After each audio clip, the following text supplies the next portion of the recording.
In question 3, we have a conditional probability. We have an analyst who estimates that the probability of default or non-repayment on a 7-year A-rated bond is essentially 6%, while the probability of default on a 7-year A-rated bond is 13%.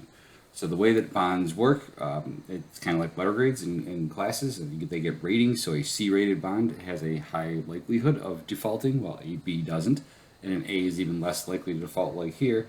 And then even beyond A, there's AA, which is even a safer investment than A, and AAA, which is the safest investment you can possibly have, which is what the U.S. government bonds are.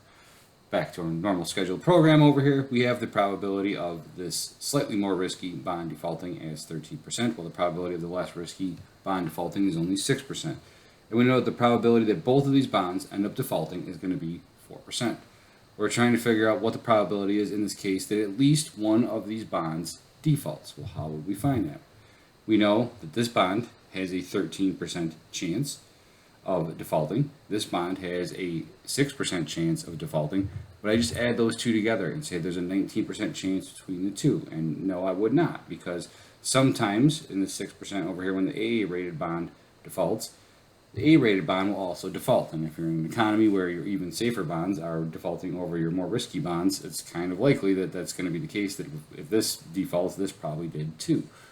Well, what we need to do here is we need to not double count. We need to subtract out the probability that both of these default in 0.04. So we're not double counting this percentage for both of them. So I can say that this is equal to the 13% chance that the A-rated bond defaults plus the 6% chance that the AA-rated bond defaults minus the 4% chance that they both default. So again, whenever you have a problem like this where you have the individual probability of two things and the probability of both of them at once, you got to just add together the individual probabilities and then subtract out the joint probability of both of them defaulting. In this case, come up with 0.1500. There's a 15% chance in the upcoming period that at least one of these two bonds will default.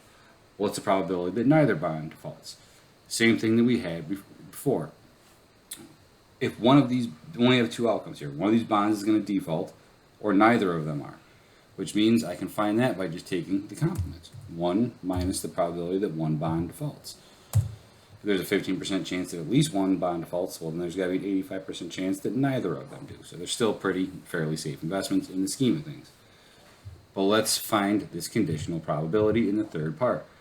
Given that the A-rated bond is going to default, so we know this guy right here is going to default, what is the probability that the A-rated bond also defaults? Well, how do you find excuse me, the probability of one thing happening given another event? You take the probability of both of these happening. In this case, that after the AA defaults, the A will also default, and we know that's going to be 0.04. Then you divide it by the probability of the event happening that you're given in the problem, that you're conditional upon. For this probability we're looking for right here, we're given that the AA-rated bond defaults. So over here, in this problem, what I would say is this is equal to the 0.04% chance that the both bonds default, divided by the 0.06% chance that the A-rated bond is already defaulted. In that instance, we come up with 0.6667, which is 2/3. If the safer, more secure bond, the A-rated bond, defaults, there's about a 2/3 chance that the even riskier regular A-rated bond is also going to default. And logically, that makes sense. If the situation is bad enough that less risky bonds are defaulting, then more risky bonds are much more likely to default. And then in the last question that we have over here, we have a manufacturing firm that's receiving a shipment of 20 assembly parts of slightly varied sizes from a vendor.